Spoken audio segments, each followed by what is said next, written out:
Yo, what's going on? So I got another boss fight from Shadow of the Erdtree. This one's going to be a little more obscure and out of the way. It's going to be at the Eastern Nameless Mausoleum, named after me, obviously. Here it is on the map. I'm sure there's videos out there to show you how to get here. It's a little complicated. So this is when I switched to the Bull Goat Helm so that I had the matching set. And I'm looking here now because I was curious if I got a bonus from wearing a full set, because it says it provides high poise, but I don't know if that means you have to have the full set on or each piece provides high poise. If anybody remembers, let me know in the comments. And this is when I switched to the Rotton Wing Sword Insignia, so that's going to greatly raise attack power with successive attacks. And then I've been experimenting with different greases. I've been throwing them on before boss fights. I got a bunch of them, so I'm just seeing what works. Got lightning, I'm not sure how effective it was. Alright, so the first thing you're going to notice with this boss is it's human size, so you get a little excited, think it's going to be easy, but you see how much damage she just did with that one shot. That's crazy. Her name's Rakshasa, I believe, but you never know until you hear other people pronounce it. So I know, like, in 10 years, some kid's going to comment, it's Rakshasa, you moron. Alright, I'm sorry, the game just came out. But the biggest problem I had with her was she's not consistent on how she gets hit. So see how she's getting stun locked with one hit there? I don't know if it happens during this run, but sometimes she gets stun locked, sometimes she'll just fight through it, and then nail you with like a 3-piece combo. But since you go all in for thinking that she's going to get stun locked, you go for that other shot, you kind of leave yourself open. So you can see I'm kind of tentative. I'll take that first shot, see how she reacts, and then go for the second shot, which kind of left me open for her to roll away or for her to get a shot in, so like right there. And then her shots do huge damage.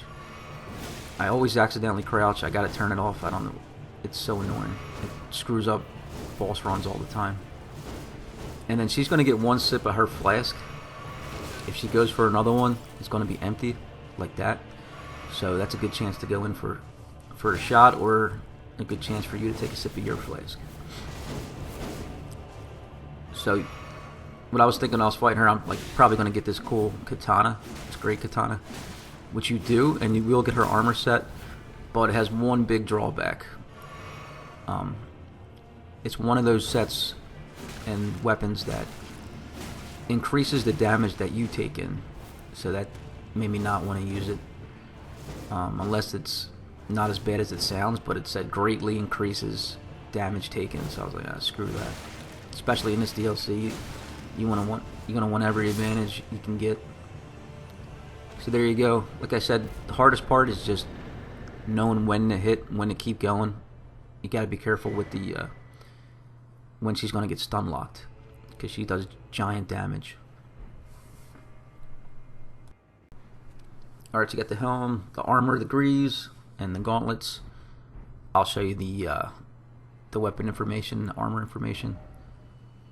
So you can see in the armor, increases damage dealt to foes, but greatly increases damage taken by the wearer. So that makes me not want to use it. Cut down and devour. Only those who repeat the cycle without rest can truly subvert the self and become Rakshasas. So it's not a name, it's actually a title. I think that's what it's implying. It looks like a cool weapon, but like I said, can't risk taking any more damage in this DLC. But anybody got any comments, any tips or tricks, just leave it in the comments. I'll see you guys in the next one. Bye.